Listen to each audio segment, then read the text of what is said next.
My name is Fabrice Mazliah, so I'm a dancer choreographer based in Frankfurt. And what you just saw is the beginning of a process for a piece that will premiere in May in Frankfurt.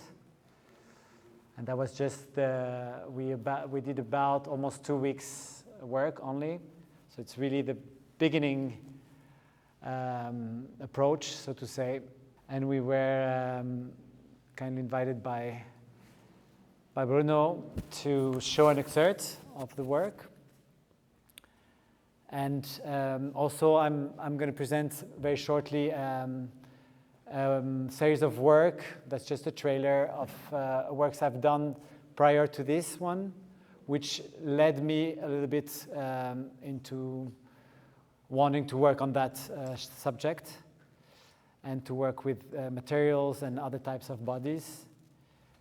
And so this series is called the Manufactured Series, and it's consisting for now of 6 duets. It's a duet between a human and a non-human performer.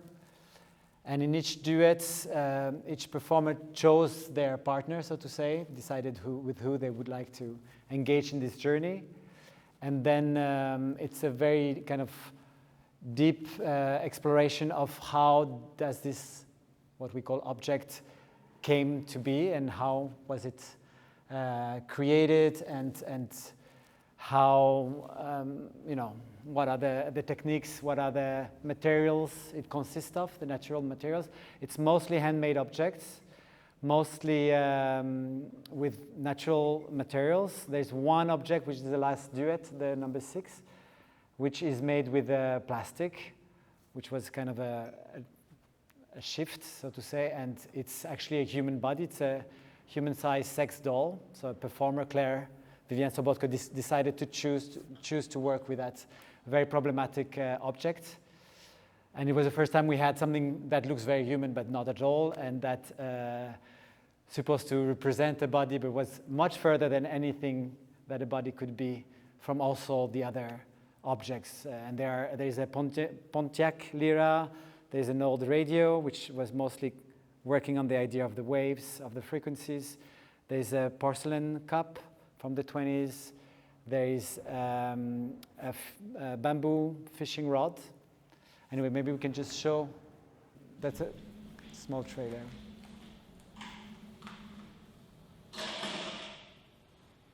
Perfekt, allerdings auch für den Ackerbau und für die Landwirtschaft so toll.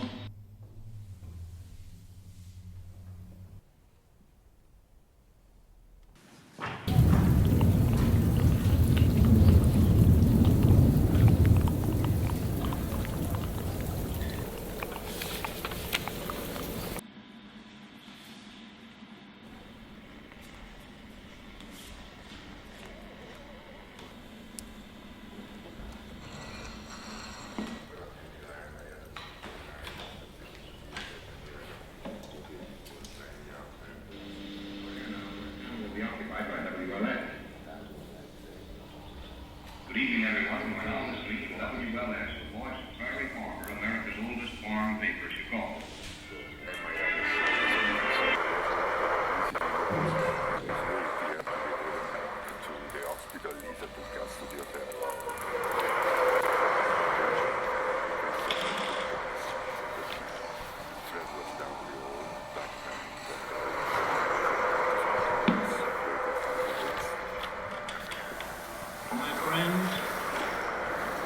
Since my annual message to the Congress on January 4th last, I have not addressed the general public over the air.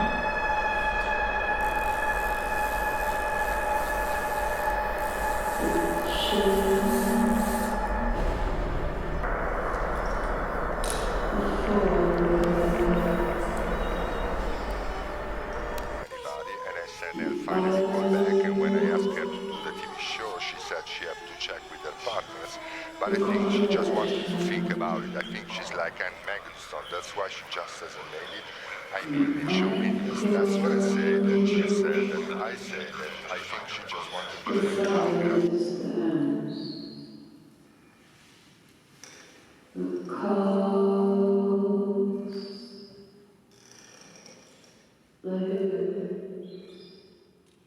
So the principal goal of this work and these duets was to reverse a certain dynamic that normally humans have towards objects or things that are made that are around us. My interest was to see how those things made us or makes us in return, and be at the service of it, listen to it. So there's a lot of listening, which is something that we are doing in this work. We talk a lot about affordance. We talk a lot about giving more agency to the object, the material, the other bodies in space, so that the performance becomes more equal in that sense, less humans moving stuff, but stuff moving humans or those other bodies or other entities. And in this one, Embodying Bodies is my interest was mostly, I came across the work of biologist Lynn Margulis, which developed the concept of symbiosis and Holobiont. And the Holobiont is seeing the human body as a host, which is composed of not only human cells, which are actually the minority, but of lots of other type of organisms, which are actually the majority. So it was kind of to understand and learn from other materials how get in contact with this kind of other parts of ourselves which we are so alienated from or so disgusted by often. Or so, as you saw there was this kombucha. There's this kombucha which is a symbiotic organisms which is made out of different bacteria and yeast. and which is most of what we are made of, basically. So it's in a way interacting with something. Of course, you cannot interact with your inner guts, and we can imagine. So it was to externalize and find a way to exercise this cohabiting, this interdependencies, this being made and part of, without any separation from various entities, and how to kind of be together. And so this emerged more like it has a more biological focus than this, even though there's a lot of materials in this which are wood, or there's a pondiaclia. You can show just the second trailer. I can put the sound down. It's also very short, but we're making a film out of the 6 duets also. So it's just images you can look at while I speak for the last 2 minutes, because we're running out of time. Took longer to clean up the space. I worked many years ago in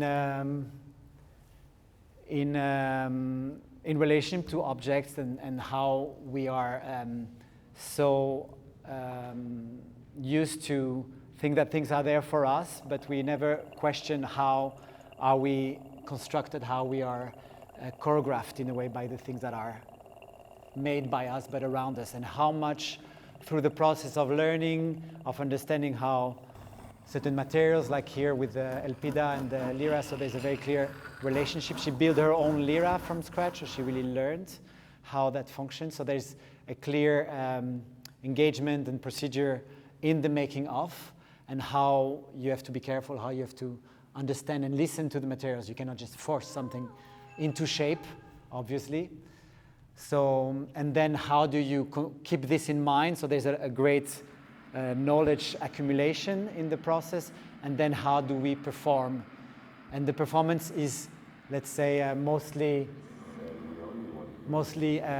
constructed by what the objects, those non-human bodies, afford or offers. So not placing something on top of them, but listening, understanding what they are, basically. So the embodying bodies is a bit more complex in that sense, because it's very much about essential aspect of who we are.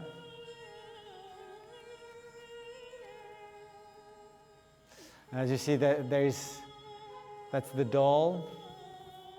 And of course, with this material, is a TPA material that has been forced into shape. It was a very kind of strange transition and interesting acknowledgement of how we want to objectify even the human body, or even as a sexual object. And so we tried also in a way to offer to the doll a voice. So we gave the voice of Claire to the doll, give elements that are missing. There's also fluid transfer. There's also we molded, because of, again, they all have to go through the process a little bit of what the object has gone through. So Claire has learned how to mold body parts with plastic, so with silicones and TPA. And then we transferred her body parts, so to say, mostly hands and feet, which were totally uninteresting on the doll, because it was mostly focused on the sexual organs. And so there's parts of her on the doll, so there's been kind of an exchange. And this very big question about what is a female objectification, sexuality, and image. So I guess we have no time for questions anyway.